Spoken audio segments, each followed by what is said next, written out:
Islam is the very all composing social system. ইসলাম হচ্ছে একটি সামাজিক রীতিনীতির মাধ্যমে পূর্ণাঙ্গ একটি জীবন ব্যবস্থা, complete good of life. In the deen عند الله الإسلام, she will lead the true religions with Allah is Islam. আল্লাহ পাকের কাছে একমাত্র মনোনীত ধর্মের নাম হচ্ছে ইসলাম। তবে এই ইসলামের ভিতরে ডিটেলস আলোচনা করে দেওয়া হয়েছে। আপনার সমাজনীতি কিভাবে চলবে, আপনার অর্থনীতি কিভাবে চলবে, আপনার পারিবারিক নীতি, স্বামী স্ত্রীর নীতিটা কেমন করে চলবে, আপনার শিক্ষানীতিটা কেমন করে চলবে, এই সকল নীতি আল্লাহ রাব্বুল আলামিন কোরআনে কারীমের মাধ্যমে আল্লাহ পাক আলোচনা করে নবীকে দিয়ে বাস্তব জীবনে তা বাস্তবায়ন করে আমাদের জন্য মডেল করে দিয়েছেন। কথা বলেন ঠিক কিনা? আল্লাহ রাব্বুল আলামিন কোরআনে কারীমের ভিতরে বর্ণনা করেন, ونزلنا عليك الكتاب تبيانا لكل شيء وهدى ورحمة وبشرى للمسلمين। আল্লাহ রাব্বুল আলামিন বলেন, মানব জীবনে যত নীতিমালা লাগবে সমস্ত নীতিমালা দিয়ে আমি আল্লাহ পাক তোমাদের কাছে এই কোরআনকে অবতীর্ণ করে দিয়েছি, নাজিল করে দিয়েছি। এই কোরআনে কারীমের ভিতরে সকল কোয়ালিটির নীতিমালা আমাদের জন্য যা প্রয়োজন হবে সব আল্লাহ দিয়ে রেখেছেন। এ কোরআন হচ্ছে আমাদের জন্য হেদায়েত, এ কোরআন হচ্ছে আল্লাহ পাকের পক্ষ থেকে রহমত, আর মুমিনদের জন্য এ কোরআন হলো খুশখবরি। সুবহানাল্লাহ।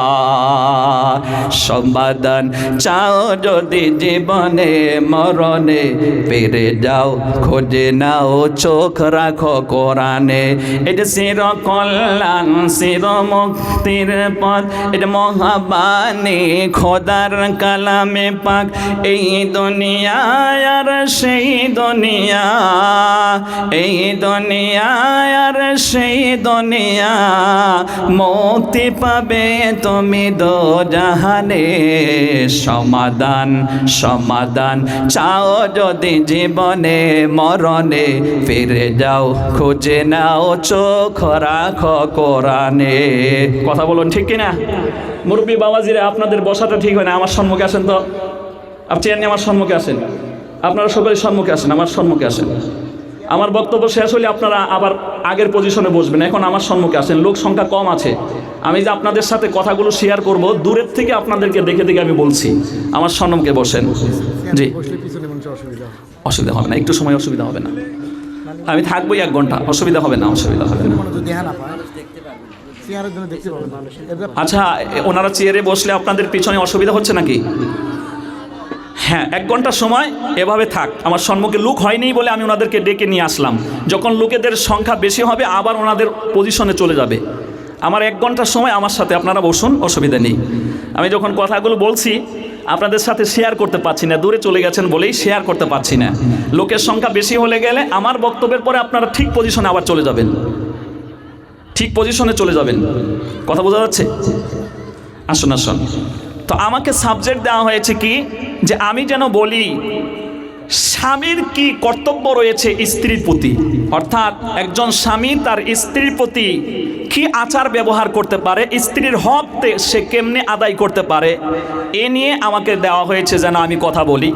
এবং ছেলে মেয়ে তার মা বাবার প্রতি কি হক রয়েছে এ সম্পর্কে আমাকে কথা বলতে দিয়ে সূরা আন-নিসার 3 নম্বর 4 নম্বর আয়াত এবং সূরা বনী ইসরাঈলের 23 নম্বর আয়াতটা দিয়েছেন। এই 3টা আয়াত থেকে আমি আপনাদের সম্মুখে কথা বলার চেষ্টা করব। ওমা তাওফীকি ইল্লা বিল্লাহ আলাইহি তাওয়াক্কালতু ওয়া ইলাইহি উনীব সুবহানাকা লা ইলমা লানা ইল্লা মা আল্লামতানা ইন্নাকা আনতাল আলীমুল হাকীম। রব্বি ইশরাহ লি সাদরি ওয়া ইয়াসসির লি আমরি ওয়াহলুল উকদাতাম মিন লিসানি ইয়াফকাহু কওলি রব্বি জিদনি ইলমা, রব্বি জিদনি ইলমা। পড়েন, রব্বি জিদনি ইলমা। এই দোয়াটা বারবার পড়বেন। আল্লাহ পাক যেন আমার আপনার ইলিম বাড়িয়ে দেয়, কারণ বিনা ইলিমে আল্লাহকে পাওয়া যায় না। চুশামে আজফাই ইলমে মায়াদ গাদাত কে বিইলমে নাতাওয়া খুদারা শিনাখত। ইলিম হাসিল করার জন্য তুমি মোমবাতির মতন গলে যাও, বিনা ইলিমে আল্লাহকে পাওয়া যায় না। এই জন্য নবীজি ফজরের সালাত পড়েই একটা দোয়া পড়তেন, সালাম ফিরিয়েই দোয়া পড়তেন। আমাদের তো এখন মসজিদগুলোর মধ্যে কিছু হাইব্রিড দোয়া হয়, সালাম ফিরান শেষ আসসালামু আলাইকুম ওয়া রাহমাতুল্লাহ, আসসালামু আলাইকুম ওয়া রাহমাতুল্লাহ, আল্লাহুম্মা আমিন বিরহমাতিকা ইয়া আরহামার রাহিমিন। এটা হচ্ছে হাইব্রিড দোয়া। আর এই হাইব্রিড দোয়া ইমামকে পড়তে আপনারা বাধ্য করেন। ইমাম সাহেব যতক্ষণ পর্যন্ত দোয়া না করছে আপনারা পিছন থেকে ওঠেন না। ইমাম সাহেবের পিছনে আপনি যখন ইক্তেদা করেছেন, দুই দিকে সালাম ফিরানো মানে এবার আপনি স্বাধীন, আপনি দোয়াও করতে পারেন, তাসবিহগুলো পড়তে পারেন, অন্য নামাজে পড়তে পারেন। কিন্তু আমরা ইমামকে ফোর্স করি যে দোয়া না করলে নামাজ শেষ হয় নাই। কথা কি বুঝতেছেন? মাথা এখন হেড হয়ে গেছে, মাথা এখন পাগলা হয়ে যাবে। বলে কি হুজুরে, বলে কি, আসলে এটাই ঠিক। আপনারা যতক্ষণ ইমাম দোয়া না করছে পিছন থেকে আপনারা উঠেন না, যার জন্য ইমাম বাধ্য হয়ে দোয়া করে। কিন্তু এই দোয়ার আগে আল্লাহ রসুল কিছু তাসবিহ পড়তেন, কিছু দোয়া পড়তেন, ওইগুলো পড়ে তারপরে আপনি দোয়া করেন, অসুবিধা নাই। দোয়া তো করবেনই। আর দোয়া ও মুকুল ইবাদা, দোয়া হচ্ছে আবাদতের মগজ। দোয়া তো আপনাকে করতেই হবে, তবে নবীজির পদ্ধতিতে করুন। আমার প্রশ্ন এখানে, নবীজি প্রথমে সালাম ফিরিয়ে কি বলতেন? বলতেন একবার আল্লাহু আকবার, এরপরে বলতেন মৃদু আওয়াজ দিয়ে আস্তাগফিরুল্লাহ আস্তাগফিরুল্লাহ আস্তাগফিরুল্লাহ, তিনবার পড়তেন। এরপরে আল্লাহ রাসূল পড়তেন আল্লাহুম্মা আনতাস সালাম ওয়া মিনকাস সালাম তাবারাকতা ইয়া জাল জালালি ওয়াল ইকরাম। এরপরে আয়াতুল কুরসি একবার পড়তেন, সুবহানাল্লাহ 33 বার, আলহামদুলিল্লাহ 33 বার, আল্লাহু আকবার 33 বার, লা ইলাহা ইল্লাল্লাহু ওয়াহদাহু লা শারীকা লাহু লাহুল মুলকু ওয়া লাহুল হামদু ওয়া হুয়া আলা কুল্লি শাইইন কাদির। এই দোয়াটা পড়তেন, একবার দিয়ে 100 পুরা করতেন। এরপরে নবীজি বলতেন আল্লাহুম্মা ইন্নী আসআলুকা ইলমান নাফিআ ওয়া রিজকান তাইয়্যিবা ওয়া আমালান মুতাকাব্বালা। হে আল্লাহ, আপনি আমার নফাওয়ালা ইলম দান করেন, আপনি আমাকে পবিত্র রিজিক দান করেন, হালাল রিজিক যেন আমি কামাই করে খেতে পারি, আপনি আমাকে তৌফিক দান করেন, আপনি আমাকে কবুলওয়ালা আমল করার তৌফিক দান করেন। কত মুজর দোয়াগুলো ছিল, কিন্তু আমরা এগুলো সব ভুলে গিয়া আল্লাহুম্মা আমিন বিরহমাতিকা রাহমার রাহিম। এই জন্য আপনাদেরকে বলছি যেন আপনাদের পরিবর্তন আসে। তবে আপনি কথা বলবেন না, আমি যে এখনো বলে গেলাম, কালকেই দেখবেন চায়ের দোকানে বক্তব্য দেবে আব্দুস সুবহান এখন আহলে হাদিস হয়ে গেছে, ও দুয়ার বিরুদ্ধে বলতেছে, এই কথাগুলো বলবে। বললেও আমি যা বলছি সব রেকর্ড হয়ে যাচ্ছে। আজকাল ফাঁকি দিতে পারবেন না, ঢালাওভাবে আমার উপরে আপনি জুলুম চাপাতে পারবেন না, সব রেকর্ড হয়ে যাচ্ছে আমি কি বলছি। এই জন্য আল্লাহ পাক আমাদেরকে বুঝার তৌফিক দান করুন, বলুন আমিন। প্রিয় ভাই সব, আমাকে দেওয়া হয়েছে যে একজন স্বামী তার স্ত্রীর প্রতি কি হক থাকে, স্ত্রীর প্রতি সে কতটা সহৃদয় হতে পারে, কি দায় দায়িত্ব আছে, এ সম্পর্কে আলোচনা করতে বলেছেন। তাইলে আমাদের প্রথমে আলোচনা করা লাগবে বিয়ে সম্পর্কে, কারণ বিয়ে না করলে তো আপনি স্ত্রী পাবেন না। কথা বলে না কেন? কিন্তু আমাদের এই যুবক ভাইয়েরা বিয়ে না করার আগেই স্ত্রী পেয়ে গেছে। এখন এদের আছে বয়ফ্রেন্ড, এদের আছে গার্লফ্রেন্ড, আছে না নাই? আপনারা বলতে হবে না, ওই যুবকেরা হাসতেছে, ওরা বলে ফেলেছে, তার মানে বুঝে ফেলেছে। এটাকে সংক্ষিপ্তে বলা হয় কি GF, G+F আর F+G, বয়ফ্রেন্ড এবং গার্লফ্রেন্ড। আল্লাহ পাক আমাদেরকে মাফ করুন। ইসলামের পদ্ধতি হচ্ছে আপনি একজন মেয়েকে বিয়ে করে সসম্মানে তাকে বাড়িতে এনে হালাল পন্থায় তার সাথে প্রেম করবেন, প্রেম নিবেদন করবেন, তার দায় দায়িত্ব পুরা করবেন। এটাই আমাদেরকে ইসলামে শেখানো হয়েছে। কথা বলুন ঠিক কিনা? এবার আল্লাহ রাব্বুল আলামিন কোরআনে কারীমের ভিতরে বর্ণনা করেন وَإِنْ خِفْتُمْ أَلَّا تَعْدِلُوا وَإِنْ خِفْتُمْ أَلَّا تُقْسِطُوا فِي الْيَتَامَى فَانكِحُوا مَا طَابَ لَكُم مِّنَ النِّسَاءِ مَثْنَى وَثُلَاثَ وَرُبَاعَ। জোরে বলেন আল্লাহু আকবার।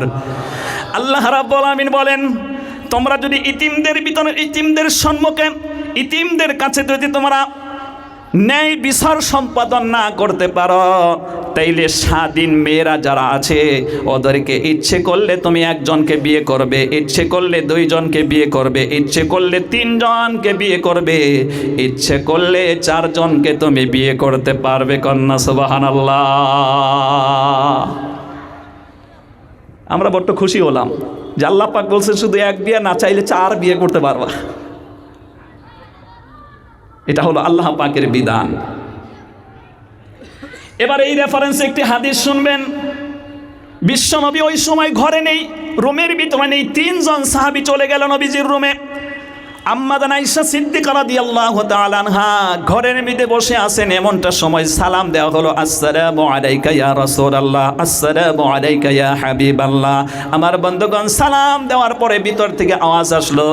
আম্মা জান আয়েশা সিদ্দিকা বললেন, তোমাদের নবীজি ঘরের ভিতরে নাই, কি তোমাদের প্রশ্ন, কি তোমরা জানতে চাও আমাকে বলতে পারো। আম্মা জান আয়েশা সিদ্দিকা রাদিয়াল্লাহু তাআলা আনহা এত বড় মুজাহিদ ছিলেন, এত বড় ইলমওয়ালা ছিলেন, এত বড় আলিমা তিনি ছিলেন। হাজার হাজার লক্ষ লক্ষ সাহাবীদের তিনি ওস্তাদিনী ছিলেন। সুবহানাল্লাহ। 3 জন সাহাবী গিয়ে বলেন, আমরা এসেছি আম্মা, আমাদের নবী বিশ্বনবী হযরত মুহাম্মদুর রাসূলুল্লাহ সাল্লাল্লাহু আলাইহি ওয়াসাল্লামের কি আমল এটা জানার জন্য। ওই আমলটা জেনে শুনে আমরাও আমলের মধ্যে নিয়োজিত হব। কারণ আল্লাহ পাক কোরআনে কারীমের ভিতরে বর্ণনা করেন, ওয়া মান ইউতি'ir রাসূলা ফাকাদ আতা আল্লাহ। আপনি সূরা আন-নিসার 80 নম্বর আয়াতে পড়বেন, আল্লাহ পাক বলেন, যারা এই পৃথিবীতে নবীজির অনুসারী হয়ে যাবে, নবীজির তরিকাকে মেনে চলে, আল্লাহ পাক বলেন সেজন্য আমার অনুসরণ করলো, আমার অনুকরণ করলো। সুবহানাল্লাহ। বিশ্বনবী হযরত মুহাম্মদুর রাসূলুল্লাহ সাল্লাল্লাহু আলাইহি ওয়াসাল্লামকে সম্পর্ক আমার বন্ধুগণ ওনার বিষয়ে জানতে চাইলে আল্লাহ রসুল সাল্লাল্লাহু আলাইহি ওয়াসাল্লামের স্ত্রী আম্মা জান আয়েশা সিদ্দিকা তখন জবাব শুনিয়ে দিলেন, তোমরা কি কোরআন পড়তে জানো? সাহাবারা বলল, আমরা কোরআন পড়তে জানি। এই কোরআনে কারীম হলো আল্লাহ রাব্বুল আলামিনের পক্ষ থেকে আসা একটি মেসেজ, একটি গাইডলাইন্স, একটি গাইডবুক। আল্লাহ পাক বলেন, ইন্নাল্লাযী ফারাদা আলাইকাল কুরআনা লারাদুকা ইলা মাআদ। 20 নম্বর পারা সূরা আল কসাসের 85টা আয়াতের ভিতরে থেকে 88টা আয়াত আপনি টোটাল পাবেন, যেখানে 85 নম্বর আয়াতে আল্লাহ রাব্বুল আলামিন বর্ণনা করেন। আল্লাহ পাক বলেন, this is my orders follow. এই কোরআনে কারীমের ভিতরে আমি যত হুকুম তোমাদের প্রতি নাজিল করেছি, এই হুকুমগুলো মানা হলো তোমাদের জন্য ফরজ। সুবহানাল্লাহ। আম্মা জান আয়েশা সিদ্দিকা বললেন, এই কোরআনে কারীমের ভিতরে আল্লাহ পাক যে হুকুমগুলো দিয়েছেন তা আল্লাহ রাসূল বাস্তবায়ন করেছেন এই পৃথিবীতে 100%। এজন্য নবীজির চরিত্র হলো খুলুকুহু কোরআনে আযীম। নবীজির চরিত্র হলো কোরআন শরীফ, কোরআন শরীফ। সুবহানাল্লাহ। তখন এই সাহাবারা নিজেরা একটা পরামর্শ করে, হাদিসে এসেছে, তো বলল যে আল্লাহ রসুল তিনি তো আল্লাহর পরেই সম্মানী ব্যক্তি। মা তাকাদ্দামা মিন যামবিহি ওয়া মা তাআখারা। সূরা ফাতা 26 নম্বর পারা 29টা আয়াতের 1 এবং 2 নম্বর আয়াতে বলা হয়েছে নবীজির আগের পাশের সব গুনাহ আল্লাহ মাফ করে দিয়েছে। তো তিনার সাথে আমার তুলনা হয় নাকি, আমাদের তুলনা হয় নাকি? একজন প্রতিজ্ঞা করলো যে আমি জীবনে বিয়ে করব না, কারণ বিয়ে করলে যখন সংসারে ঢুকবো আল্লাহর নাম নিতে আমার বাধার সৃষ্টি হয়ে যাবে, অতএব আমি বিয়েই করব না। আরেকজন বলছে যে আমি সারাদিন রোজা ধরবো, প্রত্যেক দিন রোজা থাকবো, এভাবে আমি ইবাদত করব রোজা থেকে থেকে, আমি কখনো রোজা ছেড়ে দেব না।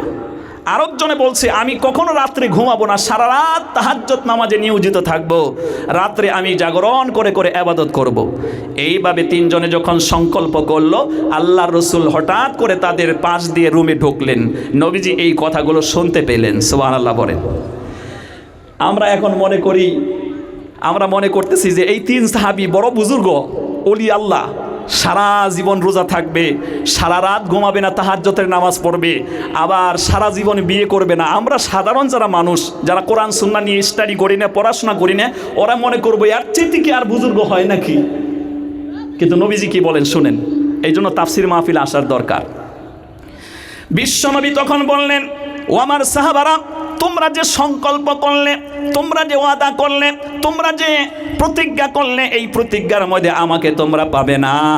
আমি বিশ্বনবী নামাজ পড়ি, রাত্রিতে ঘুমাই আবার তাহাজ্জুদের নামাজও পড়ি, রাত্রে ঘুমায়ও আবার নামাজও পড়ি। এটাই হলো আমি নবীজির সুন্নাহ কন্যা। সুবহানাল্লাহ। আমি নবীজি বিয়ে করি, তারপরে সংসারও করি, আবার আল্লাহর ইবাদতও করি। অতএব তুমি যদি নবীজির তরিকায় চলতে চাও, তাহলে তোমাকে বিয়েও করতে হবে, আবার ইবাদতও করতে হবে। আবার আরেক সাহাবীকে বলে তুমি যে সংকল্প করলে সারা জীবন দিনে রোজা রাখবা, এরকম কোনটি রোজা তুমি কয়দিন রাখতে পারবা? শরীর দুর্বল হয়ে যাবে, তুমি নিস্তে না বোধ হয়ে যাবে। কথা বলুন ঠিক না? সুতরাং আমি নবী রোজা থাকি আবার রোজা ছেড়েই দেই, এটা হলো আমি নবীজির তরিকা। কোরআনে কারীম যখন আপনি স্টাডি করবেন 2 নম্বর পারার 2 নম্বর সূরা বাকারা 286 আয়াতের হচ্ছে 195 নম্বর আয়াত, ওয়ালা তুলকু বিআইদিকুম ইলাত তাহলুকা ওয়া আহসিনু ইন্নাল্লাহা ইউহিব্বুল মুহসিনিন। আল্লাহ পাক বলেন তুমি তোমাকে নিজের হাতে ধ্বংসের মধ্যে ঠেলে দিও না। যে মানুষটা প্রতিজ্ঞা করলো সারা জীবন রোজা থাকবে, ও কয়দিন থাকতে পারবে? কয়দিন বাদে দুর্বল হয়ে আমার বন্ধুগণ অসুস্থ হয়ে মারা যাবে। কথা বলুন ঠিক না? আবার যে সাহাবী বলেছে রাত্রে আমি ঘুমাবো না, আল্লাহ পাকের বক্তব্যের উল্টা সে বক্তব্য দিয়েছে। আল্লাহ পাক বলেন ওয়াজআলনাল লাইলা লিবাসা ওয়াজআলনান নাহারা মাআশা ওয়াজআলনা নাওমাকুম সুবাতা। এই সূরাগুলো আমরা খুব পড়ি, দেখবেন মসজিদের ইমাম সাহেব সূরা আন-নাবা ফজরের সালাতে প্রথম রাকাতে বেশি বেশি করে পড়ে। 40টা আয়াত সংখ্যা সম্ভবত 10, 11, 12, 9, 10, 11 আয়াতের ভিতরে আল্লাহ পাকের বক্তব্য, আমি দিন বানিয়েছি রোজগার করার জন্য এবং রাতকে আমি আল্লাহ পাক বানিয়েছি আরাম করার জন্য। ঘুম নামের মেডিসিন দান করেছে, কিন্তু সাহাবী বলতেছে আমি জীবনেও ঘুমাবো না। তাহলে কয়দিনও থাকবে? কথা বলেন না কেন? কয়দিন বাঁচতে পারবে? সে তো এটা নবীজির তরিকা নয়। নবীজির তরিকা কোনটা? নবীজি বিয়ে শাদী করেছেন, নবীজি রোজা থেকেছেন আবার রোজা ছেড়ে দিয়েছেন, নবীজি রাত্রে ঘুমিয়েছেন আবার তাহাজ্জুদের নামাজ পড়েছেন। এইভাবে যদি আমরা মেনে চলি তাইলে সত্যিকার ইসলাম আমাদের মানা হলো, আল্লাহ রসুলের তরিকা আমাদের মানা হলো। কথা বলুন ঠিক কিনা?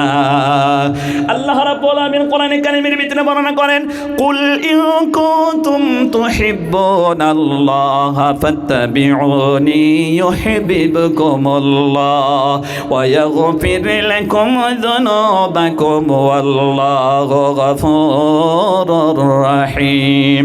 ও নবী বলুন, কেউ যদি আমি আল্লাহর সাথে প্রেম নিবেদন করতে চাই সে যেন আপনার অনুসরণ করে। Then follow me, Allah will love you and forgive your faults. আল্লাহর নবীর তরিকা ফলো করতে পারলে ওই দিন থেকে আল্লাহ ভালোবাসবে, পাশাপাশি জীবনের গুনাহ ক্ষমা করে দেবে, পাশাপাশি আল্লাহ পাক ওই দিন থেকেই তাকে ভালোবাসতে শুরু করবে। সুবহানাল্লাহ। বিশ্বনবী হাদিস শরীফের ভিতরে বলেন, মান আহাব্বা সুন্নতি ফাকাদ আহাব্বানি ওয়া মান আহাব্বানি কানা মাই ফিল জান্নাহ। যে আমার সুন্নতকে ভালোবাসলো সে যেন আমাকে ভালোবাসলো, আর যে আমাকে ভালোবাসলো আমি নবীর সাথে জান্নাতে সে বসবাস করবে। সুবহানাল্লাহ। নারায়ে তাকবীর।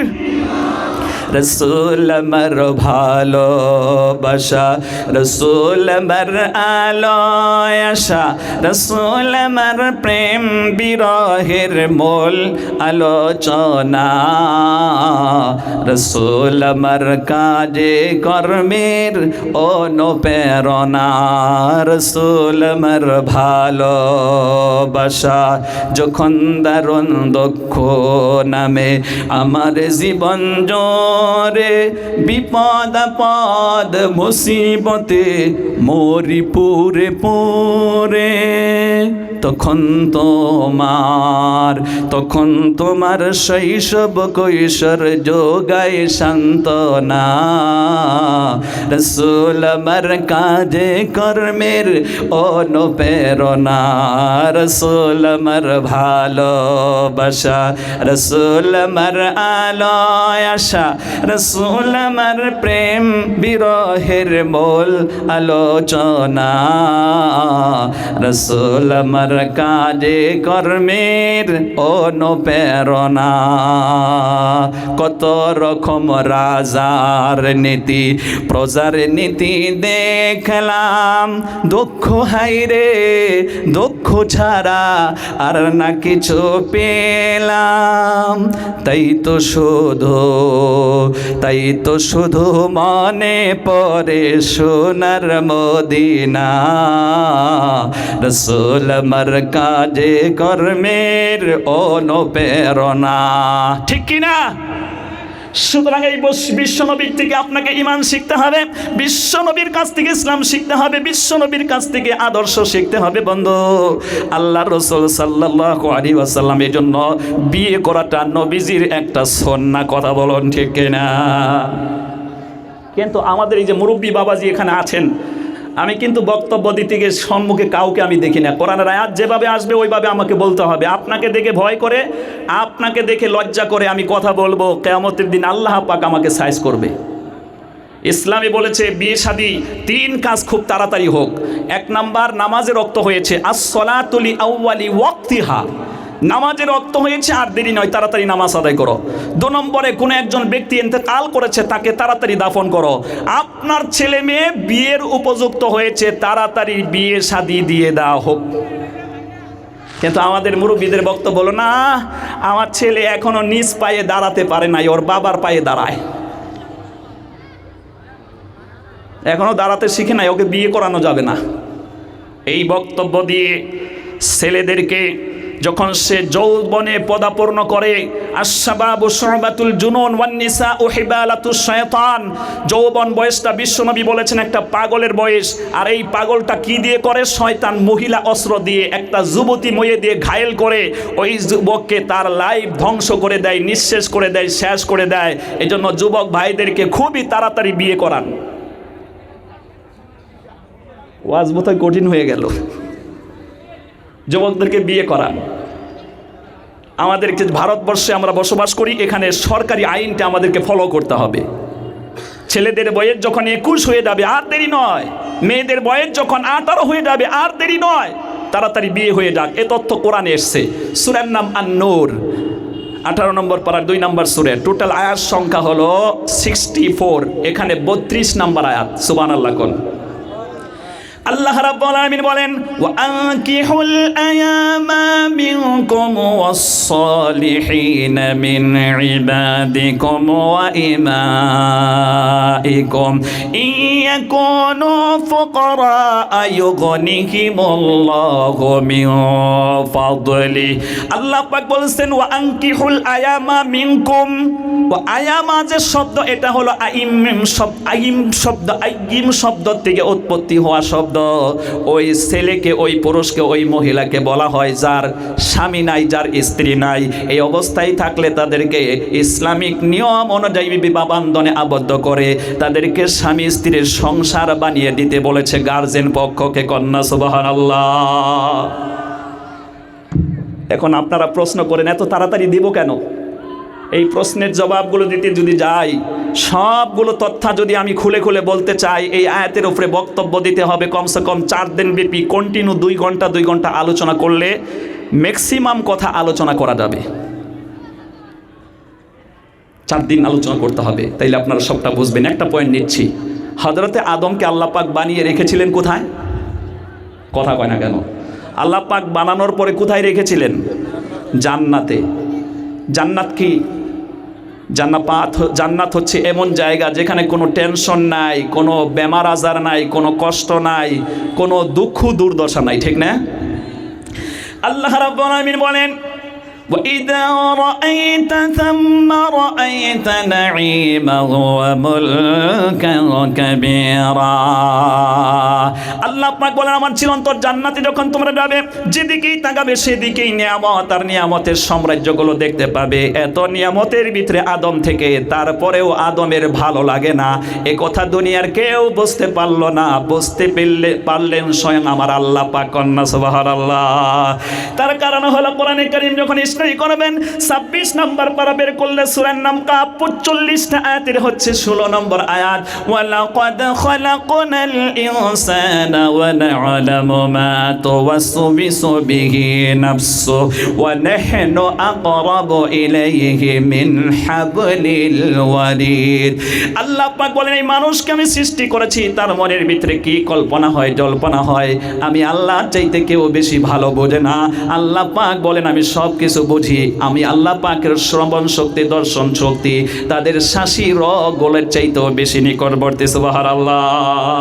আদম জান্নাতে থাকে, বসবাস করে, সব দিকেই ঠিক আছে, তবে মনটা মানসিকভাবে এমনটা ভালো লাগে না। আল্লাহ পাক বুঝলেন যে ওর একটা সঙ্গিনী বানিয়ে দিতে হবে। সুবহানাল্লাহ কইবেন না? একটা সঙ্গিনী বানিয়ে দিতে হবে। আল্লাহ পাক জিবরাইল ফেরেশতাকে বললেন, আই তুই এখন ডাক্তার হয়ে সার্জারি কর, আদমকে শুইয়ে দে, সার্জারি করে এই বাম পাঁজর থেকে একটা হাড্ডি বের করে আল্লাহ পাক মুহূর্তের ভিতরেই হাওয়া আলাইহিস সালামকে বানিয়ে দিলেন সুন্দরী, সুশ্রী, রমণী, স্বামী, ভক্ত, প্রেমিক, প্রেমিকাকে আল্লাহ পাক তৈয়ার করে দিলেন। সুবহানাল্লাহ। আদম আলাইহিস সালাম তো অপারেশন হয়েছেন, অসুস্থ। একটু যখন হুঁশ ফিরছে দেখে, আরে আমার একজন সঙ্গিনী পেয়ে গেলাম, এবার স্পর্শ করতে যাবে। আল্লাহ পাক বললেন, রেড সিগন্যাল, স্পর্শ করা যাবে না। ও যুবক ভাইয়ারা, এই রেড সিগন্যাল তোমাদেরকে মানতে হবে। মেয়ে দেখলেই তুমি স্পর্শ করতে পারবে না, মেয়ে দেখলেই তুমি কথা বলতে পারবে না, মেয়ে দেখলেই তুমি চোখ মারতে পারবে না। কিছু কিছু ছেলে আছে চোখ মারতে মারতে ওর চোখ একটা টেরাই হয়েছে। কথা কয় না কেন? আল্লাহ রাব্বুল আলামিন কোরআনে কারীমের ভিতরে বর্ণনা করেন, কোরআনে হাকিম যখন আপনি স্টাডি করবেন, এই যে আন-নূরের থেকে আমরা কথা বলছিলাম, এখানে আয়াত সংখ্যা হলো 30 এবং 31 নম্বর আয়াত। আল্লাহ পাক বলেন, কুল্লিল মুমিনিনা ইয়াগুদ্দু মিন আবসারিহিম ওয়া ইয়াহফাযু ফুরুজাহুম যালিকা আযকা লাহুম ইন্নাল্লাহা খাবীরুম বিমা ইয়াসনাউন। আল্লাহ পাক বলেন, ও যুববন্ধু, তোমাদেরকে লক্ষ্য করে আল্লাহ পাক বলছেন, তোমরা তোমাদের দৃষ্টিকে নিম্নগামী করো, লজ্জা স্থানের হেফাজত করো। তোমরা কি করো সে সম্পর্কে আল্লাহ সম্যক অবগত। সুবহানাল্লাহ। সুতরাং মেয়ে দেখলেই তার পিছনে লাগা যাবে না, মেয়ে দেখলেই তার দিকে তাকানো যাবে না। আপনার যদি পছন্দ হয়েছে, তাইলে স্বামীজি রীতি নিয়ম অনুযায়ী, শরীয়তের বান্ধন অনুযায়ী তাদের বাড়িতে পয়গাম পাঠিয়ে গার্জেনের সম্মতি নিয়ে বিয়ের মাধ্যমে আপনার স্ত্রী বানিয়ে চোখ আপনি এবার 27 বার মারেন, কোনো আপত্তি নাই। কথা বলুন ঠিক না?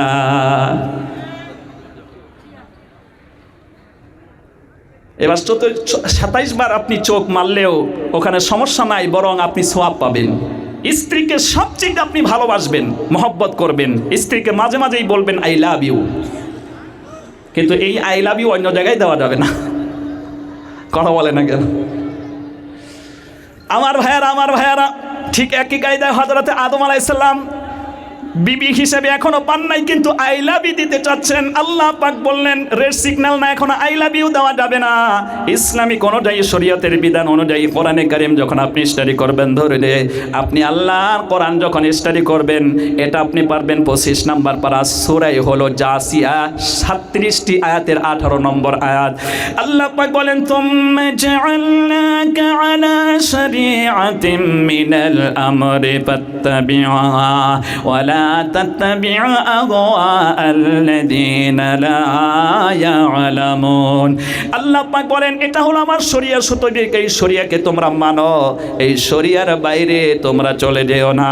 হযরতে আদম এবং হাওয়ার মধ্যে আল্লাহ পাক বিয়ে পড়িয়ে দিলেন। এবার তারা শান্তি পেল, তাদের এখন জান্নাতে থেকেও ভালো লাগে, আবার দুনিয়ায় আইসেও তাদের ভালো লাগে। এইটাই আমাদের সবক। আমরা আমাদের যুবক ভাইয়েরা 21 বছর যখন পার করব, দেরি নয়, ওকে বিয়ে দিলে মানসিকভাবে সে শান্তি অর্জন করবে। একা বিছনায় শুয়ে তার কখনোই ভালো লাগে না। এই জন্য এই যুবকেরা ঘন্টার পর ঘন্টা রাত্রে মোবাইলের মধ্যে, ফেসবুকের মধ্যে, পাবজি খেলার মধ্যে ব্যস্ত থাকে। কথা কয় না কেন? কিন্তু এই ছেলে 21 বছর হয়েছে, ধরে বিয়ে করে দেন। ওর বিবি ওকে ধমক দিয়ে বলবে, তুমি পাবজি খেলাইবা না আমার সাথে খেলবা। বিবি এই কথা বলে তাকে সাবধান করবে।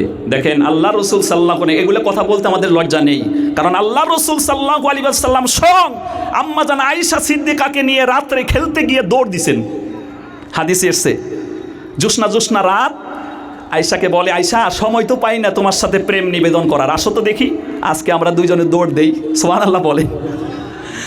আম্মাজান আয়েশা সিদ্দিকা এবং বিশ্বনবী দৌড় দিচ্ছেন। আল্লাহ রসুল মনে মনে চিন্তা করলেন, আমি তো পুরুষ, আমাকে 100 জন পুরুষের ক্ষমতা শরীরের মধ্যে আল্লাহ দিয়ে রেখেছেন। আমি চাইলে দৌড় দিয়ে আয়েশাকে অনেক নিচে অনেক পিছে ফেলতে পারবো, কিন্তু আমি চাই আয়েশা আমার স্ত্রী, ওর মুখের থেকে একটু হাসি মাখা যখন মুস্কি হাসি দেবে আমার আনন্দ লাগবে। এজন্য আল্লাহ রসুল নিজের থেকেই আস্তে দৌড় দিয়া আয়েশা জোরে দৌড় দিয়েছে। আর দৌড় দিয়ে যখন যেই জায়গা পৌঁছার কথা ওই জায়গায় আয়েশা আম্মাজান আয়েশা সিদ্দিকা রাদিয়াল্লাহু তাআলা আনহা পৌঁছে গিয়ে বলে, হে আমার প্রাণের স্বামী, আমি আপনাকে হারিয়ে দিলাম। সুবহানাল্লাহ। বিশ্বনবী খুশি হলেন, আম্মাজান আয়েশা খুশি হলেন। আবার কিছুদিন যাবারের পরে বিশ্বনবী বলেন, আজকে প্রতিযোগিতা শুরু হয়ে যাবে, চলো আমরা প্রতিযোগিতা দেব।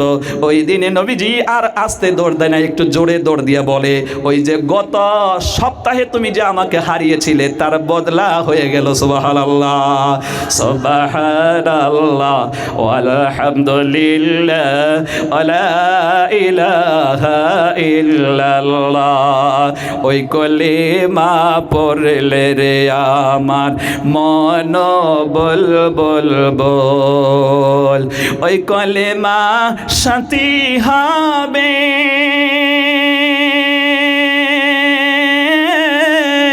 মতের কালে পাবে, যদি না হয় ভুল। ওই কলেমা পড়লে রে আমার মন বল বল বল, লা ইলাহা ইল্লাল্লাহ, লা ইলাহা ইল্লাল্লাহ, লা ইলাহা ইল্লাল্লাহ মুহাম্মাদুর রাসূলুল্লাহ। সুতরাং আমার যুব বন্ধুদেরকে আপনারা তাড়াতাড়ি বিয়ে দিয়ে দেবেন, যুবতী বোনেদেরকে বিয়ে দিয়ে দেবেন। বিয়ে দেওয়ার সঙ্গে সঙ্গে যখন তাদের সংসার শুরু হবে, 32 নম্বর আয়াতের লাস্টের দিকে আল্লাহ পাক বলছেন, আল্লাহ বরকত নাজিল করে তাদের সংসারটাকে আল্লাহ ধনী বানিয়ে দেবে, উন্নত বানিয়ে দেবে। সুবহানাল্লাহ। যখন আপনি স্ত্রী পেলেন, এখন এই স্ত্রীর সাথে আপনি কেমন ব্যবহারটা করবেন, ইসলামে কি নির্দেশ দিয়েছে, আল্লাহ রসুলের সুন্নাহ কি, এই কথাগুলো আজকে আমরা ডিটেলস আলোচনা করব। আপনারা শুনতে রেডি আছেন? কথা বলেন, রেডি রয়েছেন? এ কথা শুনতে তো আমাদের ভালো লাগে না। আমাদেরকে খালি বলে যখন আমরা বক্তব্য দিতে আসি যে মৌলানা সাহেব, এই এলাকার মহিলারা স্বামীর খেদমত করে না, শুধু বলুন তারা যেন স্বামীর খেদমত করে। আরে আপনার স্ত্রী আপনার খেদমত করবে, সে যদি 100-এর ভিতরে 70% আপনার খেদমত করে, আপনাকেও আবার 30% খেদমত করতে হবে। ইসলাম কিন্তু এ কথাই বলে, আমরা শুনি। সকলে বলুন ইনশাআল্লাহ। আর একটু জোরে বলেন, আর একটু জোরে বলেন। এ নিয়ে আমরা কোরআনে কারীম থেকে আয়াত গ্রহণ করব। পবিত্র কোরআন যখন আপনি স্টাডি করবেন, 4 নাম্বার পারা হিফজে কোরআন 20 নাম্বার পেজ বের করলে সূরা আন-নিসা 176টা আয়াতের হচ্ছে 19 নাম্বার আয়াত, ওয়াশিরুহুন্না বিল মা'রুফ। ভাই মাইকের একটু আওয়াজ বাড়াতে হবে, আমার কষ্ট হয়ে যাচ্ছে। মাইকের একটু আওয়াজ বাড়ান। হ্যাঁ, মাইকম্যান গেল কোথায়? ধরে নিয়ে আসেন তাড়াতাড়ি। মাইকম্যান 3 জন লোক, 4 জন লোক থাকতে হবে। বক্তায় যখন বক্তব্য দেবে কন্টিনিউ এখানে একজন থাকতেই হবে।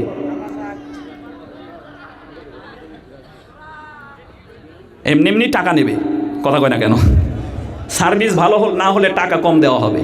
থাকছে না কেন এখানে? মাইকম্যান 3-4 জন থাকতে হবে। এত বড় প্রোগ্রাম একজনে এই মাইকম্যান চালাবে নাকি? মাইক চালাবে নাকি? কোথায় যান আপনি? হ্যাঁ, সাউন্ড বাড়ান।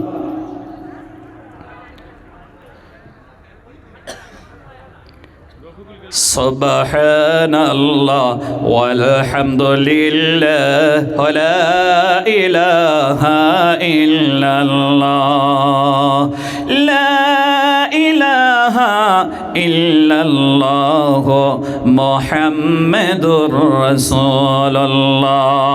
আমরা আয়াত তিলাওয়াত করেছিলাম 19 নম্বর আয়াত। আল্লাহ পাক বলেন, ওয়াশিরুকুন্না বিল মা'রুফ ফা ইন কারিহতুমুহুন্না فعسى أن تكرهوا شيئا ويجعل الله فيه خيرا كثيرا। আল্লাহ পাক বলেন, তোমরা তোমাদের স্ত্রীদের সাথে সহৃদয়বান হয়ে যাও, তাদের সাথে তাদেরকে অবহেলা করো না, অবজ্ঞা করো না, তাদেরকে তোমরা ক্রিটিসাইজ করো না, তাদের সাথে নোংরা আচরণ করো না, খারাপ ব্যবহার করো না, তাদের হক তোমরা আদায় করো, তাদের সাথে উত্তম ব্যবহার করো। সুবহানাল্লাহ। তাদেরকে যদি অবহেলা করা হয়, অবজ্ঞা করা হয়, আমি আল্লাহ পাক তাদের ভিতরে ভালো গুণগুলো দিয়ে রেখেছি, আমি আল্লাহ পাকের সেই নিয়ামতের নাশকরি তোমরা করলে। আমার বন্ধুরা, স্ত্রীরা এত আল্লাহ পাকের পক্ষ থেকে আমাদের জন্য নিয়ামত, তার কারণ হলো আমরা পুরুষ, আমাদেরকে আল্লাহ পাক বাইরের কাজের জন্য বানিয়েছেন, আর স্ত্রীদেরকে ঘরের কাজের সম্পাদন করার জন্য বানিয়েছেন। আপনি সকালবেলা রান্না বান্না কমপ্লিট হওয়ার পরে খানা দানা খেয়ে যে আপনি তুরাই চলে গেলেন, অথবা পাহাড়ের জঙ্গলের ভিতরে আপনি বাগানে কাজ করতে গেলেন, বিভিন্ন কাজে চলে যায়, কয়লার কাজ করতে যায়, পাথরের কাজ করতে যায়। আমার বন্ধুগণ, এই যে কাজে চলে গেলেন সারাদিন কষ্ট ক্লেশ নিয়ে, বিকাল বেলা বাড়ি আইসা যদি আপনার নিজের থেকেই রান্না বান্না করতে হতো, একদিন রাঁধতে পারবেন, 2 দিন রাঁধতে পারবেন, 4 দিনের দিন রান্নাঘরে আগুন ধরাইয়া দেবেন। কথা কয় না কেন? আমরা পুরুষেরা ফজরের নামাজ পড়ে, কেউ কেউ তো পড়েই না নামাজ, আর 2-4 জন যা পড়ে, নামাজ পড়ে দেখবেন হাঁটাহুটা করছে, শরীরকে ফ্রি করছে।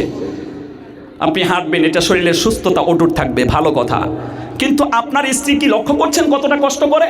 এরকম শীতের মধ্যে সকালবেলা উঠেই জামা কাপড়, যেগুলো হাতের মধ্যে মোজা ছিল, পায়ের মধ্যে মোজা ছিল, সবগুলো খুলে ঠান্ডা পানি দিয়ে জামা কাপড় ধৌত করছে, তারপরে থালা বর্তন ধৌত করছে, আপনার বাচ্চাগুলোকে সে খেয়াল রাখছে, বাচ্চাকে কি বলে পেশাব করে দিয়েছে, পায়খানা করে দিচ্ছে, পরিষ্কার করছে। এই দায়িত্ব যদি আপনাকে 3 দিন দেওয়া হয়, 4 দিনে আপনাকে এই মেঘালয় পাওয়া যাবে না, আপনি কেরালা চলে যাবেন। নাইলে আমাদের আসামে একেবারে ওই তেজপুর গিয়ে পাগলাখানায় ভর্তি হওয়া লাগবো। কথা কয় না কেন? এবার আল্লাহর বক্তব্য শুনেন, আমার বক্তব্য তো শুনলেন, এবার আল্লাহ কি বলেন শুনেন। আপনি পড়বেন 21 নম্বর পারা, সূরার নাম রুম, 60 আয়াত, পারা 21 আয়াত 21, সূরা রুম। আল্লাহ পাক বলেন, ওয়া মিন আয়াতিহি আন খালাকালাকুম মিন আনফুসিকুম আজওয়াজান লিতাসকুনু ইলাইহা ওয়া জাআলা বাইনাকুম মাওয়াদ্দাতান ওয়া রাহমা ইন্না ফি যালিকা লাআয়াতিন লিকাওমিন ইয়াতাফাক্কারুন। আল্লাহ পাক বলেন, আমি তোমাদের প্রতি করুণাশীল, এজন্য তোমাদেরকে সৃষ্টি করতে গিয়ে 2টো জিন্স বানিয়েছি, মেয়েকে সৃষ্টি করেছি, ছেলেকে সৃষ্টি করেছি, আস্তে আস্তে বড় করে ওদেরকে দাম্পত্য জীবন দান করেছি। এই দাম্পত্য জীবন দান করার আল্লাহর উদ্দেশ্য হলো স্বামী স্ত্রীর কাছ থেকে সুকুন লাভ করবে, শান্তি লাভ করবে, এবং স্বামীর কাছ থেকে স্ত্রী শান্তি লাভ করবে। আর এই কথাটা বুঝবে যারা জ্ঞানবান ব্যক্তি, তারাই এটা রিসার্চ করবে। কথা বলুন ঠিক না? জ্ঞানবান ব্যক্তিকে সবচেয়ে জ্ঞানী আল্লাহর পরে বিশ্ব নবী হযরতে মুহাম্মদুর রাসূলুল্লাহ, জোরে বলেন সাল্লাল্লাহু আলাইহি ওয়াসাল্লাম। ইন্নামা বুইসতু মুআল্লিমান ইন্নামা বুইসতু লিউতাম্মিমা হুসনুল আখলাক। আল্লাহ রাসূল বলেন, এই পৃথিবীতে আমি প্রেরিত হয়েছি গোটা মানব মণ্ডলীর জন্য শিক্ষক হিসেবে, গোটা মানব মণ্ডলীকে উত্তম চরিত্র শিখাতে। কোন সুবহানাল্লাহ। নবীজি বলেছেন, খাইরুকুম খাইরুকুম লি আহলি ওয়া আনা খাইরুকুম লি আহলি। নবীজি বলেন, এই পৃথিবীতে শ্রেষ্ঠ পুরুষ, শ্রেষ্ঠ স্বামী হলো ওই স্বামী যে তার স্ত্রীর কাছে শ্রেষ্ঠ হতে পেরেছে। আমার বন্ধুগণ, আল্লাহ রাসূল বলেন, আমার 11টা স্ত্রীর সম্মুখে আমি সবচেয়ে উত্তম, তারা আমাকে ভালোবাসে, তাদের হক আমি আদায় করি। কোন সুবহানাল্লাহ। যেমন করে আমরা কোরআন শরীফে ঢুকলে সূরা আল আহজাব 22 নম্বর পারা 73টা আয়াত, আয়াত সংখ্যা 53 নম্বর আয়াত। এই আয়াতের শানে নুজুল সম্পর্কে আমরা একটু কথা বলি। নবীজির চরিত্রটা কেমন ছিল বিবিদের সাথে, আর আমাদের চরিত্র। যদি বিবিদের, একজন বিবি স্বামী, একজন স্বামী, বিবিদেরকে যদি ধরে ধরে নিয়ে এখানে দাঁড় করিয়ে, পর্দা নিয়ে দাঁড় করিয়ে বসানো হয়, দাঁড় করানো হয়, আর যদি বলা হয় তোমার স্বামী কেমন, কয় এটা তো আমার স্বামী না, ও হচ্ছে হযরত আজরাইল আলাইহিস সালাম। আমার সাথে এমন ব্যবহার করে, মাঝে মাঝে আমার জান কবজ করে পালায়,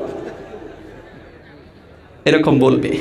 কিন্তু নবীজির চরিত্রটা একটা পয়েন্ট লক্ষ্য করলেই আপনি খেয়াল করবেন, তা হচ্ছে এই, আল্লাহ রাসূল সাল্লাল্লাহু আলাইহি ওয়াসাল্লাম আম্মা জান জয়নব বিনতে জাহশ রাদিয়াল্লাহু তাআলা আনহাকে যখন বিয়ে করলেন, ওই বিয়ের অলিমা হচ্ছিল।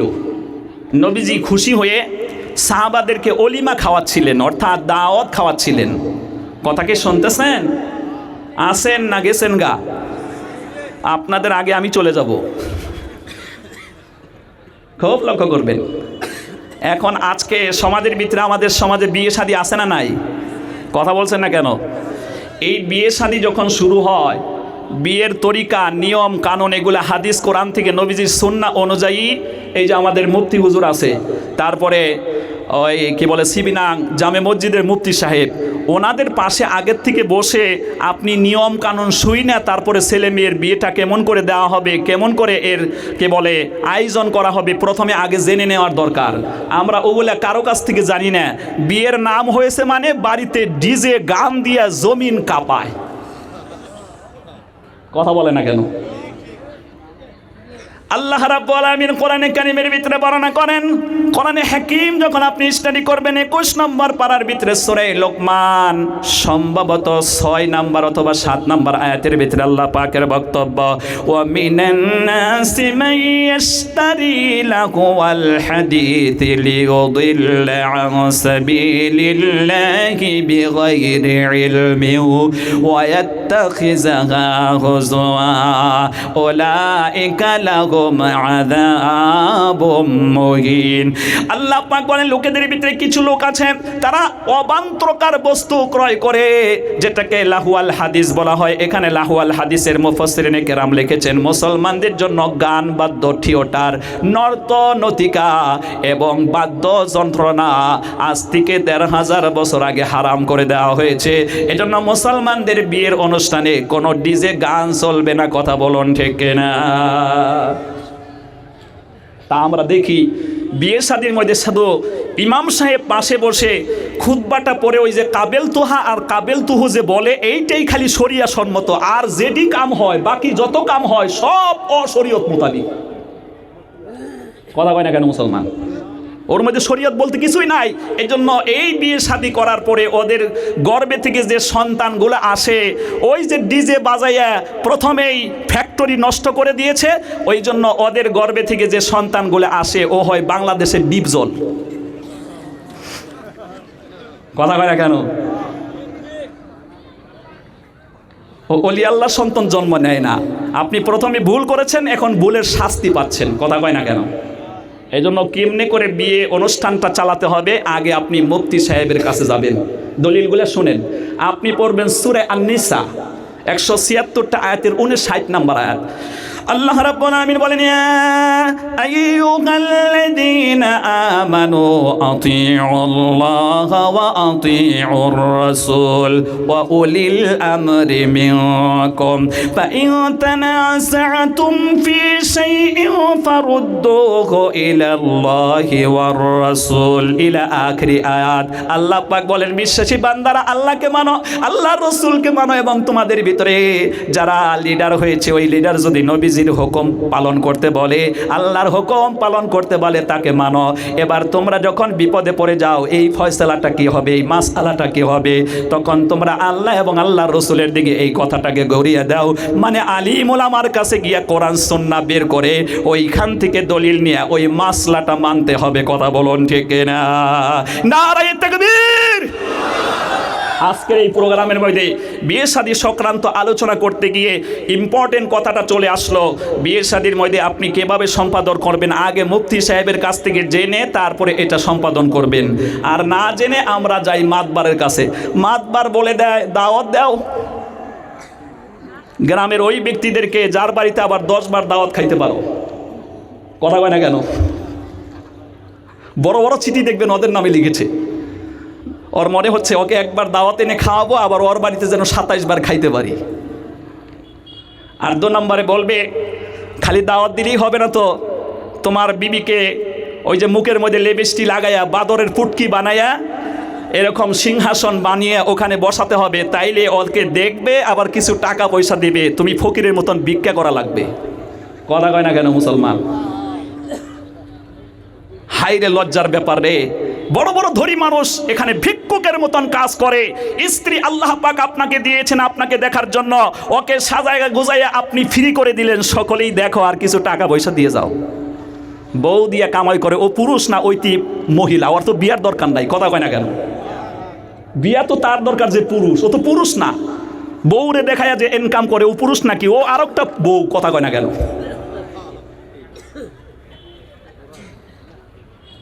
কষ্ট পাইতেছেন? মারবেন, মারেন তাও কম, মারলেও বলবো। এবার আল্লাহ রসুলের অনুষ্ঠানটা কেমন ছিলেন আসেন শুনি। 53 নম্বর আয়াত ওই সময় নাজিল হয়। আল্লাহ রসুলের বাড়িতে খাদিম ছিলেন হযরতে আনাস রাদিয়াল্লাহু তাআলা আনহু। 10 বছর থেকে খাদিম, আরো 10 বছর খাদিমানা করেছেন। 20 বছর নবীজির সঙ্গে থেকেছেন। থাকতে থাকতে 20 বছর বয়স হয়। 10 বছর থেকে শুরু করলেন, 10 বছর খেদমত করলেন, বয়স 20 হলো। তখন এটা আমি তাফসিরে মাজহারি থেকে বলছি।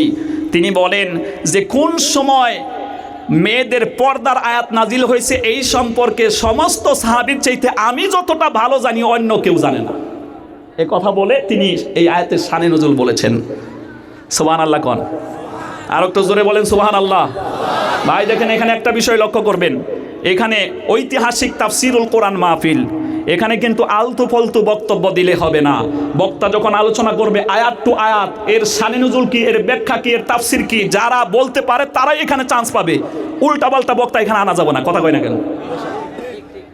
এটা আপনারা মাথায় খেয়াল রাখবেন। যদি এরকম বক্তা চলে আসে আপনারা কমপ্লেইন করতে পারেন, কারণ আপনাদের টাকায় এই মাহফিল চলে। কথা কয় না কেন? আপনাদের অধিকার আছে। কোনো বক্তা যদি এমন আনা হলো কোরআনের আয়াত টু আয়াত কথা বলে না, তাফসির করে না, একটা আয়াতের শানে নজুল বলে না, এইরকম বক্তা এখানে চান্স পাবে না। কমপ্লেইন করতে পারেন আপনারা। আর এই কমপ্লেইন কমিটির পক্ষ, কমিটিরা মেনে নিতেই হবে, কারণ আপনাদের টাকায় এই মাহফিল চলে। কথা কয় না কেন? কোরআনে কারীম যখন আপনি স্টাডি করবেন, 53 নম্বর আয়াত, আবারও দলিলটা বলছি, সূরা আল আহজাব 53 নম্বর আয়াতের তাফসীরের ভিতরে এই তথ্যগুলো এসেছে। যালিকা, আল্লাহ রাব্বুল আমিন কি সুন্দর করে বলেন। আল্লাহ রাব্বুল আমিন কোরআনে কারীমের এই আয়াতটা সম্পর্কে কি সুন্দর করে বলেছেন। আতহারু লিকুলুবিকুম ওয়া কুলুবিহিম ইলা আখিরি আয়াত। এই 53 আয়াতটা ওই সময় নাজিল হয়। আল্লাহ রসুল রান্না বান্না কমপ্লিট হয়ে গেল, ছাগল জবাই করা হলো এবং রুটি তৈরি করা হলো। আল্লাহ রসুল বলবেন, ও আনাস চলে যাও, সাহাবীদেরকে ডেকে ডেকে নিয়ে আসো, আমার বাড়িতে অলিমা হবে, বিয়ের অলিমা হবে। এখানে আরেকটা জিনিস খেয়াল করবেন আপনারা, এই পৃথিবীতে আজকে আমরা নির্যাতন করছি, মেয়ের বাবাকে নির্যাতন করছি। আল্লাহ রসুল বলেন তোমরা মেয়ের বাবাকে গালি দেবে না, কারণ আমি বিশ্ব নবী হলাম মেয়ের বাবা। লক্ষ্য করুন, ইসলাম কি শান্তি। ইন্নাদ-দীনা ইনদাল্লাহিল ইসলাম, surely the true religions with Allah is Islam. এই ইসলাম শান্তির ধর্ম। ইসলাম আমার বন্ধুগণ আপনাকে বলে যখন খুশি আছে সেই খুশির মধ্যে খানা আছে, যেখানে দুঃখ আছে ওখানে খানা নাই। কিন্তু আজকে আমাদের মানুষগুলো না বুঝা, আপনার মা মারা গেছে, বাবা মারা গেছে, আমার বন্ধুগণ হিন্দু কালচার আমাদের ভিতরে ঢুকে গেছে, খ্রিস্টানি কালচার আমাদের ভিতরে ঢুকে গেছে। কয় 3 দিনে কানা খাওয়াইতে হবে, মনসি খাওয়াতে হবে। এটা সম্পূর্ণ রং কথা। এমন তত্ত্ব কোরআন হাদিসে আমরা বিশ্রিয়া পাই না। কারণ মা মারা গেছে, বাবা মারা গেছে, আপনার দুঃখের দিন পাশের বাড়িতে নিয়ে খাওয়াবে আপনাকে ডেকে ডেকে। কথা বলে না কেন? জোরে কথা কন। এটা হলো ইসলামের সিস্টেম। কিন্তু আপনি খ্রিস্টানের কাছ থেকে, হিন্দুর কাছ থেকে এগুলো গ্রহণ করেছেন যে 3 দিনের দিন চাঁদ্য করা হবে। ঠিক এইটা যেরকম বুঝলেন, আপনি আপনার ছেলেকে বিয়ে করাবেন, 18 বছর মেয়েটাকে মেয়ের বাবা লালন পালন করে তাকে MA পাস করেছে, BA পাস করিয়েছে, হায়ার সেকেন্ডারি পাস করিয়েছে, তার পিছনে কত টাকা খরচ করেছে, কত পরিশানি। আর আপনি আপনার ছেলের মাধ্যমে এই 18 বছর পরে শুধু শরীয়তের আইন অনুযায়ী একটা কথার মাধ্যমে আপনি আপনার ছেলের সাথে মেয়েকে বিয়ে দিয়ে আপনিও আর একটা নতুন মেয়ে একটা পেয়ে গেলেন। এই জন্য আপনার আনন্দের দিন আপনি খানা খাওয়াবেন, মেয়ের বাবার বাড়িতে কোনো খানা নাই। আপনি যে খাচ্ছেন এটা জোর করে খাচ্ছেন। কথা কয় না কেন মুসলমান? মেয়ের বাবা কলিজার যেন টুক কোকড়াটা ছিঁড়ে যায়, 18 বছর 17 বছর লালন পালন করা, 20 বছর লালন পালন করা কলিজার টুকরা মেয়ে, আমার একটা পরিবার এখানে এই হাওয়া বাতাসে এই ফ্যামিলিতে এই নিয়ম কানুন মেনে বড় হয়েছে, আবার অন্য একটা ফ্যামিলিতে চলে গিয়া তাদেরকে জানে না চিনে না, কিন্তু তাদেরকেই সাপোর্ট করে ওই বাড়িতে থাকতে হবে। মেয়ের বাবা মেয়ের মা আমার বন্ধুগণ কাতর হয়ে যায়, সেজন্য ওই বাড়িতে খানা নাই। তারা যদি ইচ্ছে করে দেয় তাইলে আপনি খাইতে পারেন, কিন্তু জোর করে ওই বাড়িতে খানা ইসলামে বৈধ করা হয় নাই। কথা কি শুনতেছেন? আজকে সতর্ক হয়ে যান। কিছু কিছু মেয়ের বাবা কি বলে, ছেলের বাবা চিন্তা করে আমি হয়েছি ছেলের বাবা, আমি কি আর এখানে আছি, আমি চলে গেছি মঙ্গল গ্রহে, আমি যা বলবো তাই হবে। এই বলে মেয়ের বাবাকে বলে, বিয়েকে বলে যে তোমার বাড়িতে লোক কয়জন আসবে? মেয়ের বাবা বলল আমি তো মোটামুটি 50 জনের আইটেম করতে পারবো, তার থেকে যেন বেশি না আসে, আমাকে যেন লজ্জা না দেন। কইছে না, এমনটা হবে না, আমার বাড়িতে থেকে আমার অনেক বন্ধু বান্ধব আছে, ছেলের অনেক বন্ধু বান্ধব আছে, 100 জন মানুষ যাবে, তোমাকে আইটেম করতেই হবে। এই রকম করে জুলুম করে খাওয়া কুত্তার পায়খানা খাওয়ার সমতুল্য।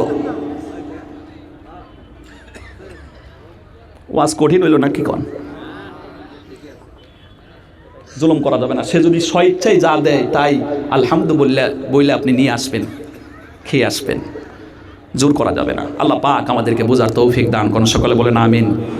আল্লাহ রসুল অলিমা করেছেন নিজের বাড়িতে, আম্মাজান জয়নব বিনতে জাহাসের বাড়িতে গিয়ে খানা খায় নাই, বরং নিজে খানা খাইয়েছেন। কন্যা সুবহানাল্লাহ। আমার সম্মানিত বন্ধুগণ লক্ষ্য করুন, এই খানা তৈয়ার হয়ে গেলে সাহাবারা আসতেছে, খানা খাইতেছে যাইতেছে। আল্লাহ রসুল অনুষ্ঠান দেখে বড্ড খুশি হয়ে গেলেন।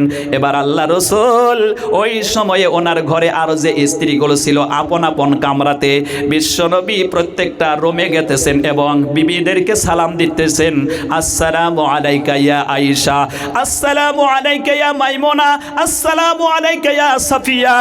এইভাবে সালাম দিয়ে দিয়ে অন্যান্য পুরনো বিবিদেরকে খবর নিচ্ছেন। আর আমরা যদি ওইরকম 2-4 জন বিবি থাকতো, বলে 2 জন বিবি থাকতো, 3 নাম্বার বিয়ে করলে ওই 2 জনের খবর নেওয়ার আর আমাদের টাইম হতো না। কথা বলুন ঠিক না? এই জন্য তুমি একজনের উপরে ঠিক থাকো, একজনের উপরেই যথেষ্ট থাকো। কিন্তু নবীজি নতুন স্ত্রী পেয়ে পুরনো স্ত্রীকে ভুলে যায় নাই, ডেকে ডেকে ঘরে গিয়ে সালাম দিতেছে। আর বিবিরাও খুশি হয়ে বলছে, হুজুর আপনি যে নতুন বিয়ে করলেন, আমরা সেই বিয়ের মধ্যে সুস্বাগতম বলছি, মোস্ট ওয়েলকাম বলছি, আহলান ওয়া সাহলান বলছি, বিয়ের মারহাবা আপনাকে দিচ্ছি। নবীজিও হাসতেছেন, অন্য বিবিরাও হাসতেছেন। কন্যা সুবহানাল্লাহ। আর আমরা 2 নম্বর বিয়ে করলে 1 নাম্বার বউ ওর জীবনেও আর খবর নেয় না। কথা কয় না কেন মুসলমান?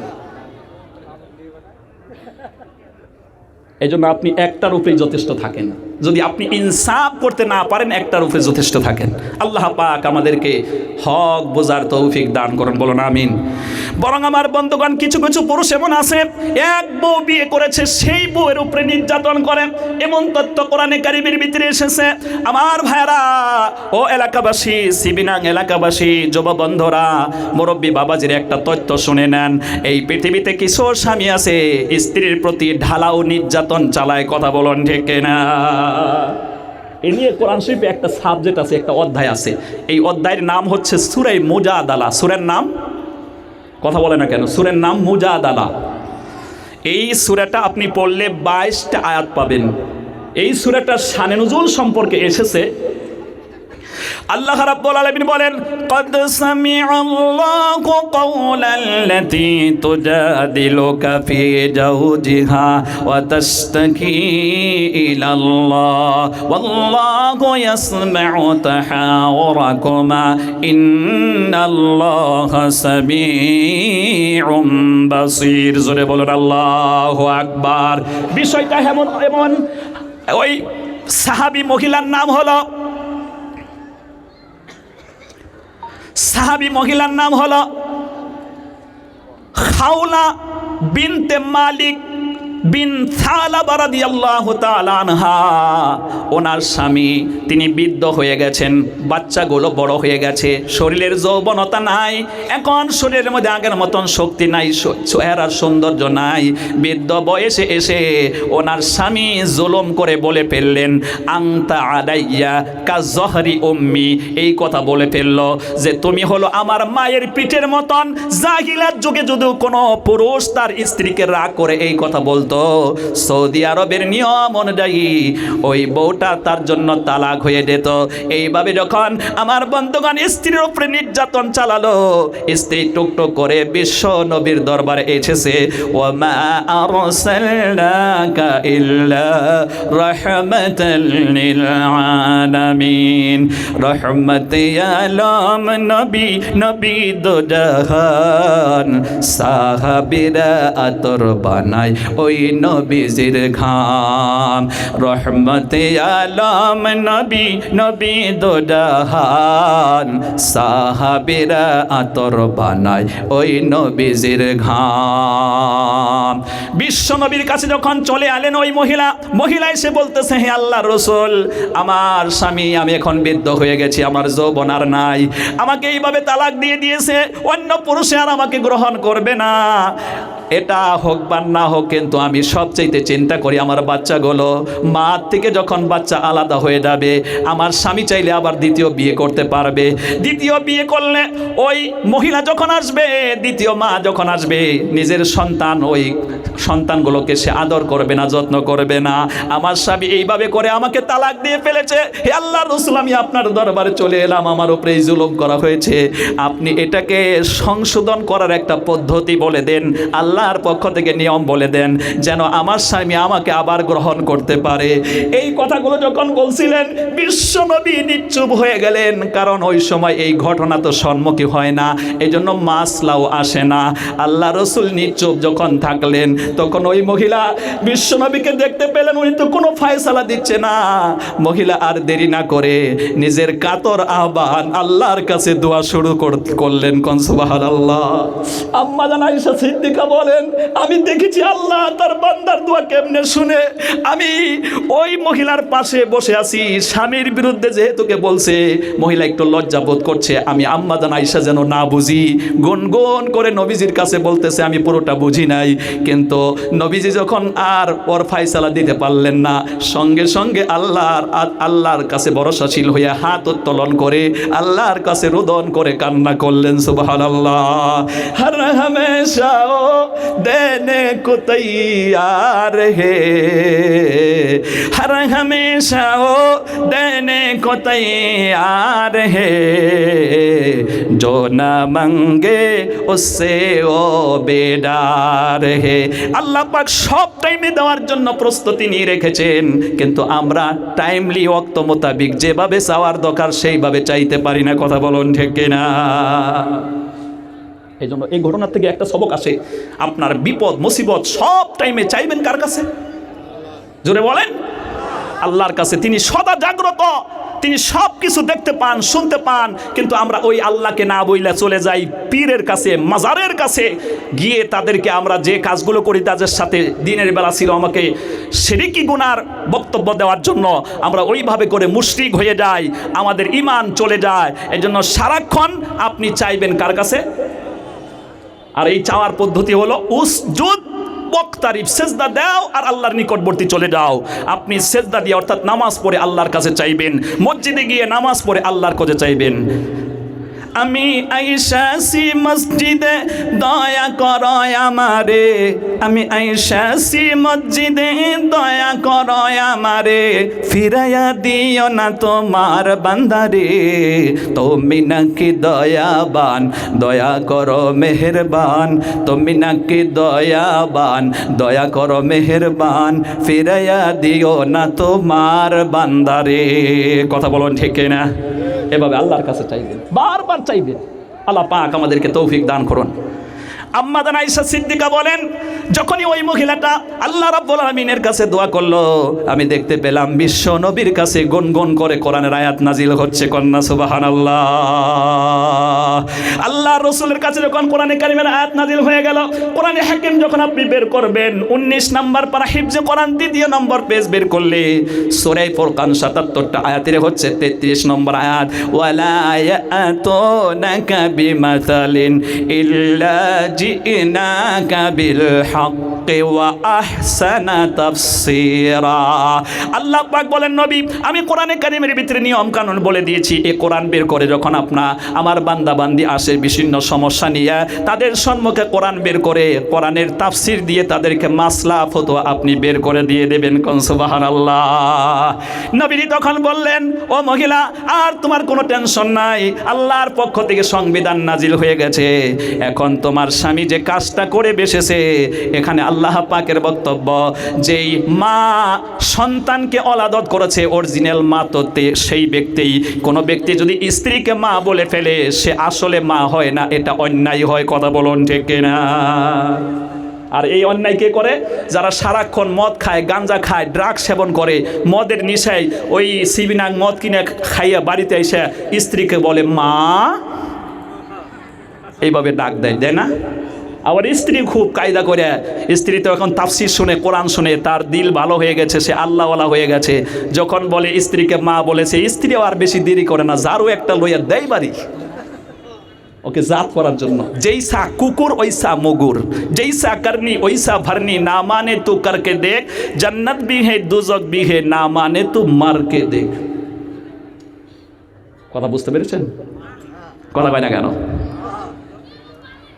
এই জন্য অন্যায় পথ ছেড়ে দিয়ে ভালো পথে চলে আসেন। আল্লাহ আমাদেরকে ভালো হওয়ার তৌফিক দান করুন, বলুন আমিন। এবার সংবিধান নাজিল হয়ে গেল। আল্লাহ রসুল বললেন, তোমরা আবুয়ের মতন স্বামী স্ত্রী ঠিক হয়ে যেতে পারবে, তার আগেই তোমাদেরকে কাফারা দিতে হবে। আল্লাহ পাক আইন জারি করেছেন, তুমি একটা মিসকিন, একটা গোলামকে আজাদ করে দিতে হবে। গোলাম আজাদ যদি করতে না পারো, তাহলে 60 জন মিসকিনকে খানা খাইয়ে দিতে হবে, 60 জন মিসকিনকে খানা খাইয়ে দিতে হবে। আমার বন্ধুগণ, এক নম্বরে একটা গোলাম আজাদ করতে হবে। তার সম্ভব না হলে একাধারে 60 দিন রোজা থাকতে হবে। তার সম্ভব না হলে 60 জন মিসকিনকে পেট ভরে খাইয়ে দিতে হবে। এই কাফারা যদি তোমরা আদায় করো, তাইলে তোমাদের স্বামী স্ত্রী বাহাল হয়ে যাবে। কোন সুবহানাল্লাহ। আইনগুলো আছে, আয়াতগুলো পড়ার সময় আমার হাতে নাই। তখন দেখেন একজন স্ত্রী তার স্বামীকে কত ভালোবাসে, এই ঘটনা থেকে বোঝা যায়। তখন খাওলা বিনতে মালিক বিনতে সালাবা রাদিয়াল্লাহু তাআলা আনহা বললেন, হে আল্লাহ রসুল, আপনি যে আইনের কথা বললেন আল্লাহর পক্ষ থেকে, আমার স্বামী তো বৃদ্ধ হয়ে গেছে, ওর হাতে এমন সম্পদ নাই যে একটা গোলাম কিনে আজাদ করে দেবে, ওর এরকম ক্ষমতা নাই যে একাধারে সে 60 দিন রোজা থাকবে, ওর এত ক্ষমতা নাই যে 60 জন মিসকিনকে পেট ভরে খাওয়ানা খাওয়াবে। এবার হুজুর আমি কি করব, আপনি একটু আমাকে হেল্প করেন। এই কথা বলতে বলতেই আল্লাহ রসুলের দরবারে এক টুকরি খেজুর হাদিয়া আসলো। তাফসির ইবনে কাসির থেকে বলছি, খেজুর হাদিয়া আসলে আল্লাহ রসুল বললেন, এই খেজুরটা তুমি নিয়ে যাও, আর তোমার পক্ষ থেকে কিছু খেজুর এখানে শামিল করে 60 জন মিসকিনকে খাওয়িয়ে দেবে।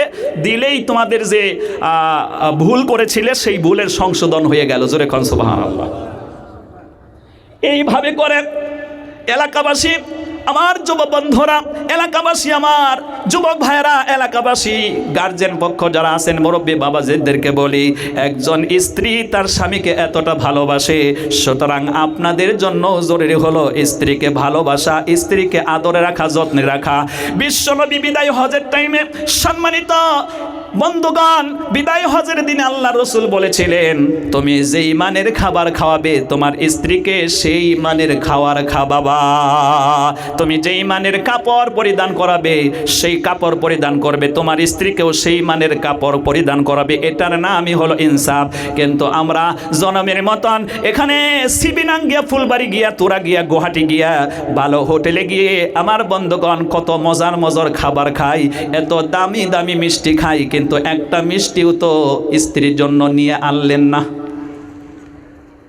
আমাদের এক হুজুর ছিলেন, মুহাদ্দিস সাহেব আব্দুল হক, জালালিয়া মাদ্রাসায়। উনি আমাদেরকে যখন পড়ানোর সময় কথা বলতেন, একদিন আলোচনা করতে করতে ওই স্ত্রী ব্যাপারটা আলোচনা হলো। তিনি বললেন যে আমি যখনই যাই বড় হোটেলে, দামি হোটেলে, যখন আমার খানা পছন্দ হয়, আর উনি মিষ্টি খেতে ভালোবাসতেন, কয় মিষ্টি যদি পছন্দ হয়, আমি যদি 2টা খাই, তাহলে আমার স্ত্রীর লাগে আরও একটা বেশি লই আই, 3টা লই আই। সুবহানাল্লাহ বলে। আমরা তখন হাসতাম, বলে কি যে স্ত্রীর জন্য আবার মিষ্টি আনতে হবে। এখন পড়াশোনা করে দেখি সত্যি। সুবহানাল্লাহ কন। এজন্য বিবির সত্যি আপনি সহৃদয় হবেন, ইনসাফওয়ালা হয়ে যাবেন। আল্লাহ রসুল বলেছেন যেই মানের খাবার আপনি খাবেন স্ত্রীকে সেই মানের খাবার খাওয়াবেন। এক এলাকায় গিয়ে যখন এই বক্তব্য দিয়েছি, ওই এলাকায় আমার চাচাতো বোন বিয়ে হয়েছে, দোলাবাই জীবনে ওয়াজ শুনতে আসে না। ওই দিন বলল দেখি আব্দুস সুবহান আসতেছে, আমার শালা আসতেছে, ওর ওয়াজটা শুনবো। এখানে ওয়াজ শুই না, বাড়িতে গিয়া 12টার পরে বাড়ি যখন গিয়েছে, আমার বোন ঘুমেছিল, ডাক দিয়া উঠাই ঘরের মধ্যে গিয়া বিড়ি ধরাইয়া 2 টান দিয়া স্ত্রীকে বলছে বিড়ি খাও। কথা শুনতেছেন? স্ত্রীকে বলছে, অর্থাৎ আমার বোনকে বলছে বিড়ি খাও। কই বিড়ি খাবো মানে? আপনি ওয়াজ শুনে ভালো হবে না, আরো বদমাইশ হয়ে আইছেন, আপনি আমাকে বিড়ি খাইতে বলেন? কই হ্যাঁ, তোমার ভাই বলছে আমি যা খাই তোমাকে তা খাবো, আমি বিড়ি খাই তুমি খাও। এইরকম ওয়াজ যদি শোনেন তাহলে সারা রাত তাফসীর শুনলেও কোনো লাভ আছে কি? লাভ নেই। এখানে যে মানের খাবার খাওয়া, অর্থাৎ হালাল খাবার খাওয়া, এটা স্ত্রীকেও খাওয়াতে হবে। যে মানের হালাল, আপনি 500 টাকার জামা পরেছেন, স্ত্রীকেও 500 টাকার জামা পরাবেন। এই কথাই এই ইনসাফের কথা বলা হয়েছে। আল্লাহ রাব্বুল আলামিন আমাদেরকে স্ত্রীর প্রতি সহৃদয় হওয়ার তৌফিক দান করুন। স্ত্রীকে আমরা যেন ভালোবাসি, মহব্বত করি, আদর করি। আল্লাহ পাক আমাদেরকে তৌফিক দান করুন, বলুন আমিন। স্ত্রীকে ভালো, স্ত্রীর সঙ্গে আপনার মিল মহব্বত বাড়বে যখন স্ত্রীর সাথে সময় দেবেন আপনি। কিন্তু আমরা এখন সময় দেই না, সময় দেই বন্ধুর সাথে, সময় দেই বয়ফ্রেন্ডের সাথে, গার্লফ্রেন্ডের সাথে, এই জন্য ওদের সাথে প্রেম হয়, স্ত্রীর সাথে প্রেম হয় না। কথা কয় না কেন? স্ত্রীর সাথে সময় দিন, প্রেম হবে। এই প্রেম জায়েজ, এই প্রেম বৈধ। লক্ষ লক্ষ নফল ইবাদতের সওয়াব আল্লাহ পাক আপনাকে দেবে। আমি অতটা বলেই আমার ক্ষুদ্র বক্তব্য শেষ করছি। আরও ডিটেলস আলোচনা ছিল, কিন্তু আমাকে আবার অন্য জায়গায় যেতে হবে, সেই দিকে লক্ষ্য করে আমি আমার বক্তব্য শেষ করছি। উলফত মে বরাবর হ্যাঁ, ওফা হো কে জফা হো, उल्फत में बराबर हैं, वफा हो के जफा हो, हर चीज़ में लज्जत है अगर दिल में मज़ा हो। সত্যিকার ভালোবাসা আল্লাহ এবং আল্লাহর রাসূলের জন্য যদি হয়ে যায়, যে কথাগুলো আমরা বললাম, আল্লাহ পাক আমাদেরকে শোনার যেন তৌফিক দিয়ে দেয়। সকলে বলুন আমিন। ওয়া আখিরু দাওয়ানা আনিল হামদুলিল্লাহি রাব্বিল আলামিন। আসসালামু আলাইকুম ওয়া রাহমাতুল্লাহি ওয়া বারাকাতুহু।